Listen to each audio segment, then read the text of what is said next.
আসসালামু আলাইকুম, কেমন আছেন সবাই? সাদিয়াস পরিবার আপনাদের সবাইকে স্বাগত। আসলে কি বলবো, আমি যদি বলতে চাই আপনারা হয়তো অনেকে আমাকে বলবেন যে এই বেটি গ্রামে কি পাইছে। আসলে আমি ছোট থাকতেই শহরের প্রতি আকৃষ্ট ছিলাম, কিন্তু যত বড় হয়েছি তত দেখছি যে শহরে দালান করার ভিতরে আসলে সুখ নাই। সুখ হচ্ছে গ্রামীণ জীবনে।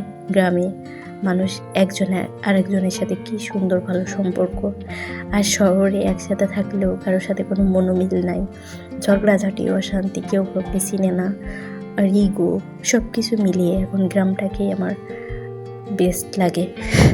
যাই হোক, এটা হচ্ছে গোপালগঞ্জ। গোপালগঞ্জ শহরটা এত সুন্দর সাজানো, মাশাআল্লাহ, ছবির মতো সুন্দর।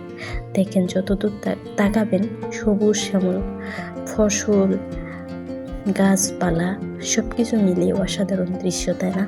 আমি আসলে গ্রামতেই মুগ্ধ হয়ে যাই, কেন জানি না।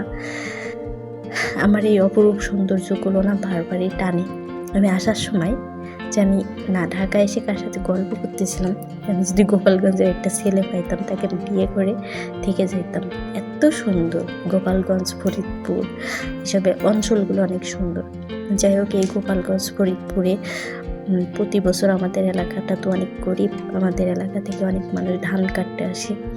এসে যাওয়ার সময় অনেকে মারা যায়, ট্রাকের উপরে যায়, তো ওখান থেকে ডালপালার বাড়ি লেগে অনেকে পড়ে মারা যায়। গত বছর আমার এক আঙ্কেল মারা গেছে, ওনার জন্য দোয়া করবেন, আল্লাহ ওনাকে জান্নাতবাসী করুক। এই ছাড়া আর বলার কিছু নাই। মানুষের জীবনটাই এরকম, আসলে ওনার হায়াত ওই পর্যন্ত ছিল বলতেই হবে। তো এই আর কি, সবাই ভালো থাকবেন, সুস্থ থাকবেন।